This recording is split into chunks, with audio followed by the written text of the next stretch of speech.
Srimati Nirmala. Living in the United States, how has your performing experience differed from that of India? And in other words, over here it's a very different experience, at least Carnatic music-wise, as opposed to India where it's pervasive into almost all of society. So how would you define the difference between performing in America and performing in India? Living in America and facing that fact that you don't see Carnatic music or hear it all the time is one aspect.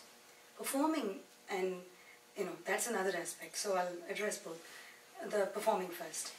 The audiences here, particularly if you're playing to an audience that is not terribly familiar with it or familiar with it like you would expect in India. Even in India, every place that you play, every audience is different. Even in the same sabha, you come back and play another concert, you're going to have, may not be the same people sitting and listening. So every audience energy is going to be different. That is a fact. And our music thrives on the energy in the room and the space, the concert hall. So that is, that's a given whether you're here or there. The attitudes and the positive energy that's coming from the other side of the room drives the concert quite a bit. So that we have a common factor here. Whether you play there or here or in the next room, it doesn't matter. It all depends on people listening and how it's reaching them. So I have no problem there. It's all the same. The other thing is how do you communicate with them? Whether it's there or here, you have to make the effort to communicate with the audience, try to understand. The challenge that I originally faced when I left India 20 years ago, and when I was playing to new audiences, was my expectation that when I finished a Varnam, they would understand it's over. And what is the protocol to even show appreciation? In a Western classical concert, they don't clap till the entire piece is finished, the various movements, 6 movements in one particular suite, it's done, then there is applause or there is appreciation or not. But so that was one of the first things that was a stark difference. That's taught me that you have to be prepared for all kinds of audiences. That was my first experience in England when I played. And then I kind of started to understand how do I indicate to them that it's done. Sometimes we all stop performing, then they know it's done, the piece is done. I also announce ahead of time, you let us know how you feel about it. When every piece is done, you'll see a break and you're allowed to let us know what you feel. So those are some things that, because otherwise you would feel like, oh my God, did I not do a good job? Why are they not clapping? Or why is there no expression? They're sitting very still. Because in a Western classical concert, the protocol is, there's no movement, it's silent, and people are appreciating it in a very different sense. So these are some things. But by staying, initially when I left India, I was wondering where my art was going to go. So am I going to be able to pursue it? And we traveled a lot in the beginning. But now, I think I've come to a point when I have confidence that if you keep working, and if you keep looking at your goals and you keep listening to how is the music changing, it's evolving. It's not what it is 20 years ago.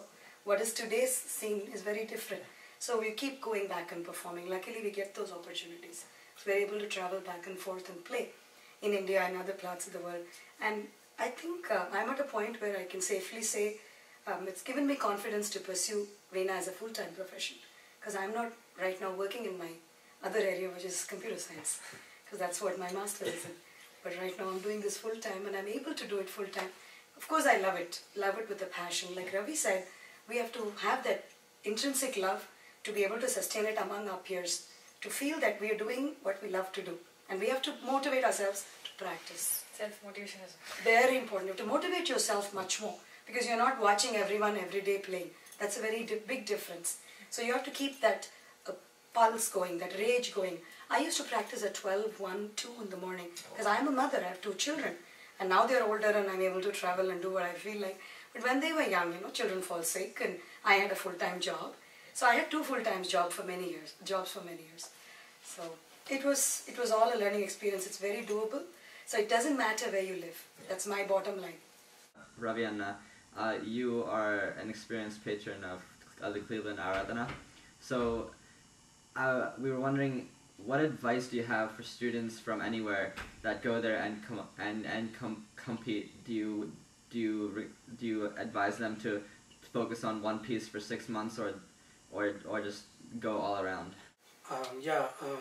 So I have great admiration and appreciation for the students who go to the Cleveland Aradhana and participate in those competitions. Standard is extremely high, and I've sent several of my students, and they've been fortunate to win prizes there.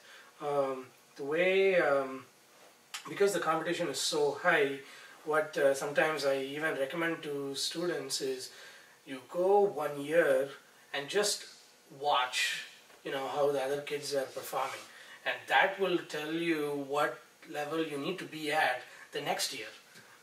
So that gives you motivation to see sometimes a student younger than you performing possibly better, right? And so that motivates you to go and sit in front of great artists who are judging you. I think at different stage, different categories, they have different requirements. For Mridangam, for example, they have 1 tala for junior, sub-junior, and then 3 talas for junior and senior. So obviously, the earlier you get into the process, the better it is. I would say you should spend at least, if it's in March or something, you need to have nailed down most of the components probably by December, so that you can then spend the next 4 months practicing those 3 talas for 5 minutes. It's still 5 minutes, but those 5 minutes you really if you practice at home for 1,000 times, you probably have 60% chance of it coming correctly on stage. And so getting on stage is a totally different aspect from practicing at home. It's different from doing math and things like that, where you have a second chance, right? When you're going on stage, you don't have a second chance. You just have 1 chance. So that's why you want to maximize the chance that you will do it good by practicing. It's like 1 chance every time. Yeah. Each time you're on stage, it's like that. Yeah. I do want to jump in about Cleveland, because I have several students going, coming. I've been watching this for the last 3 years. First, this is my 2 cents, okay? To students, treat it as a wonderful opportunity to sing in front of some of the greatest musicians ever. They're coming to America to listen to you. This is a big thing. Treat it with that respect. Secondly, don't put pressure on yourself about winning. Winning and losing in one competition is not going to define your life. There are many more things. Look at it in the long run. Thirdly, look at it as he said, December. Think of it as an opportunity to practice and getting better. That should be the goal. Fourthly, this is for parents. Please don't be stressed about this, parents. Don't put stress on your parents, on your children to go there and win. Like I said, that is not, sustenance should be the key. Long term should be the key. If you really love the art, it will all happen in time. And you have to believe in the universe. You have to believe in a power. I'm not saying this or that. But you have to believe in yourself, your gurus. You have to believe in your gurus. It's very important. You can't hasten the process. Some things will take the time. If you have to make bread, it has to get the yeast and ferment and be ready. So we can't push certain things through. The maturity has to be there. If you have to play a very complicated Kanaka, you should understand the mathematics. Your body should respond. Your mind should respond. And like we say, there's only 1 chance. So treat it as an experience, not the goal. It's a means to the end, which is excellence in music. So that is my 2 cents. And I laud Cleveland for doing an excellent job of keeping the standard so wonderful. So that motivates the children. Don't get afraid. Like Ravi says, you go there, check it out and say, oh my God, this is tough. Don't get afraid by that.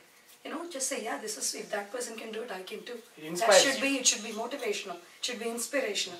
And then think of it as, oh, he got it, I didn't get it. No. Think of it as, I got to sing in front of a master musician.